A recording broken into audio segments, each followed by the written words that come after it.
The earth hummed, a low, constant vibration. People dismissed it, blamed it on construction, on traffic, on their imagination. They were wrong. It was the earth, whispering a warning. A tremor, barely noticeable, rippled across the globe. Dishes rattled, pictures swayed. No one understood. No one was ready. The vibrations intensified. Animals grew restless. Birds took flight, their frantic calls echoing. In the heart of forests beneath the soil, something stirred, something immense, something terrifying. The ground cracked open. Giant antennae, gleaming black, pierced the surface. Then the legs, massive, chitinous appendages, powerful enough to crush a tank. The ants had arrived. Panic gripped the world. Cities, once symbols of human achievement, crumbled under the weight of monstrous insects. Buildings toppled, bridges snapped, screams filled the air, quickly swallowed by the terrifying clicking of mandibles. The world watched in horror. News channels broadcasting apocalyptic scenes became our only connection to the outside world. Families, huddled together, fear their only companion. Humanity, for the first time in millennia, felt utterly vulnerable. This wasn't a war, it was an extermination. Dr. Elena Carter, a myrmecologist, watched the chaos unfold with a detached fascination. The screen in front of her displayed a swarm of ants, moving in seemingly random patterns, yet she knew there was an underlying order to their madness. For years, she dedicated her life to studying ants, their complex societies, their communication. She had spent countless hours in the lab meticulously observing their interactions, decoding their signals and understanding their hierarchies. Now, her life's work was the key to humanity's survival. The world was facing an unprecedented crisis, and the answers lay within the tiny, intricate world of ants. Elena's research had revealed that ants could be both incredibly cooperative and devastatingly destructive. Elena knew ants. She understood their strengths, their weaknesses. She had mapped out their communication networks, identified their leaders, and even predicted their movements. Her knowledge was unparalleled. Most importantly, she believed she could control them. She had developed a theory that by mimicking their communication signals, she could influence their behavior. It was a bold idea, but Eleanor was confident in her abilities. Mr. President, I believe I can weaponize their own communication against them. By using specific frequencies and patterns, we can disrupt their coordination and turn their strength into a weakness. Summoned by the president, Elena found herself in the White House, surrounded by generals and politicians, all looking to her for a miracle. The room was filled with tension, the weight of the world resting on her shoulders. Dr. Carter, the president's voice was grave. We need to understand them. The stakes were higher than ever, and the president's eyes bore into hers, seeking reassurance. Control them before it's too late. What can you tell us? The room fell silent, all eyes on Elena, waiting for her to provide the solution they desperately needed. Elena took a deep breath. She knew the enormity of the task ahead, but she also knew that she was the best person for the job. With a steady voice, she began to explain her plan, detailing how they could use the ants' own communication against them, turning the tide in humanity's favor. The Pentagon, a hub of military might, buzzed with frantic energy. The corridors were filled with the hurried footsteps of military personnel, each one carrying a sense of urgency. The air was thick with tension, as if the very walls could feel the weight of the crisis at hand. Generals, their faces etched with worry, huddled over maps, their strategies useless against an enemy that defied all expectations. The usual confidence that came with their ranks was replaced by a palpable sense of dread. They had faced many adversaries before, but this was unlike anything they had ever encountered. Airstrikes were ineffective, the exoskeletons too strong. The creatures moved with an eerie precision, their resilience baffling the most seasoned strategists. Each failed attempt to subdue them only added to the growing sense of panic. Tanks, once symbols of power, were tossed aside like toys. The sight of these massive machines being effortlessly overturned was a stark reminder of the enemy's strength. It was as if the rules of warfare had been rewritten, and the military was struggling to catch up. Desperation seeped into the room, thick and suffocating. The usual air of authority and control was replaced by uncertainty and fear. Every plan, every strategy seemed futile in the face of this relentless foe. "We need a new plan," General Thompson boomed, his voice echoing in the tense silence. His words were a rallying cry, a desperate plea for a solution. The room fell silent, each person grappling with the enormity of the task ahead.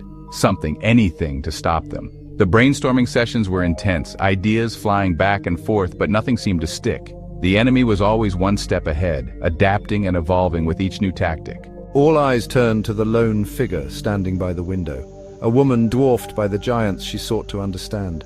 Her presence was a beacon of hope amidst the chaos, a reminder that there was still a chance to turn the tide. Elena, her gaze fixed on the chaos unfolding on the screen, spoke. Her voice was calm, steady, a stark contrast to the turmoil around her. She had been studying these creatures for years, and now her knowledge was their best hope. We need to understand their language, their commands. Her words were met with a mixture of skepticism and hope. It was a long shot, but it was the only shot they had. The room buzzed with renewed energy, a glimmer of hope in the face of overwhelming odds. Working tirelessly in a makeshift lab beneath the Pentagon, I analyzed ant behavior. Sleep was a luxury I couldn't afford. The fate of humanity rested on my shoulders. She studied captured specimens, their size making them difficult but crucial subjects. Elena recorded their every movement, every chirp, every pheromone release. Days turned into weeks. Hope dwindled with each passing hour. Then, a breakthrough. Eleanor identified the pheromone responsible for their aggression. Could I synthesize it? And if I did, could I use it to control them? The answer was a resounding terrifying, maybe. Section 6. The First Strike. The world held its breath as the first pheromone-laced missiles were deployed. Targeted at the heart of the largest colony, they carried the hopes of a desperate species. The initial attack seemed promising. The giant ants, disoriented and confused, turned on each other, their organized assault dissolving into chaos. For a brief, glorious moment, humanity dared to hope. But the victory was short-lived. The ants, their primitive instincts adapting with terrifying speed, recognized the deception. The pheromone, once a weapon, was now a beacon, drawing them together in a frenzy of rage. The attacks intensified, more brutal, more coordinated. Humanity's first victory was a bitter taste of false hope. Undeterred, I continued my research. The stakes were higher than ever, and failure was not an option. Every day, I delved deeper into the mysteries of the insect queen, hoping to find a breakthrough that could save humanity. I studied the queen, captured at great cost, her massive form pulsating with power. She was unlike any other creature we had encountered, a true marvel of nature's design. Her presence was both awe-inspiring and terrifying, a reminder of the delicate balance we were trying to tip in our favor. That's when I saw it. A faint scent, different from the others, emanating from the queen. It was subtle, almost imperceptible, but it held a promise of hope. This scent was the key, the master pheromone that could potentially turn the tide in our favor. The master pheromone, the key to controlling them all. If we could synthesize it, we could disrupt the queen's control over her swarm, giving us a fighting chance. But the process was fraught with challenges, each step more difficult than the last. Synthesizing the master pheromone was a race against time, every failed attempt a nail in humanity's coffin. The pressure was immense, and the weight of the world rested on our shoulders. We worked day and night, driven by the hope that our efforts would not be in vain. Finally, after weeks of agonizing work, I held the vial in my hand, the liquid shimmering under the lab's harsh lights. It was a moment of triumph, but also of trepidation. The journey was far from over, and the real test was yet to come. The plan was audacious. Deploy the pheromone globally, overriding the queen's control. It was a logistical nightmare, requiring precise coordination and flawless execution. But it was our best shot, and we were determined to see it through. It was a gamble, a last-ditch effort. The world held its breath as we prepared for the final phase. Every detail had to be perfect, every variable accounted for. There was no room for error, no second chances. One wrong move, one miscalculation, and it would be over. The tension in the lab was palpable, every second stretching into an eternity. We knew the risks, but we also knew the potential rewards. The fate of humanity hung in the balance. The world watched as planes loaded with the pheromone took flight, their silhouettes stark against the setting sun. It was a sight to behold, a testament to human ingenuity and resilience. As the planes soared into the sky, we dared to hope that this would be the turning point, the moment when we finally turned the tide. Section 8, A New Dawn. The effect was immediate. The giant ants, their massive forms frozen mid-stride, twitched and swayed. The scent of the master pheromone, overwhelming their senses, drew them away from cities back to their nests. Slowly, cautiously, the world began to breathe again.